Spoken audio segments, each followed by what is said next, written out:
How to install Dotclear from Softaculous.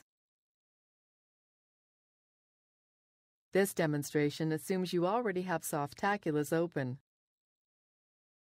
Click Dotclear from the menu. You will be taken to the overview page where you can view more information about this particular software. Click the Install tab.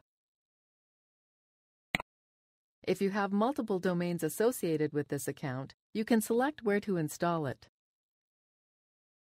The next two boxes require a directory and database name, neither of which should exist on the server.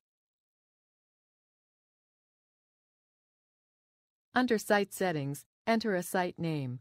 This can be changed later on from the Applications Admin panel. Type the desired admin username and password that should be used. Also, enter a first and last name that will be displayed and the admin's email. In most cases, the defaults above should work fine. Click Install. After a moment, the software will be installed.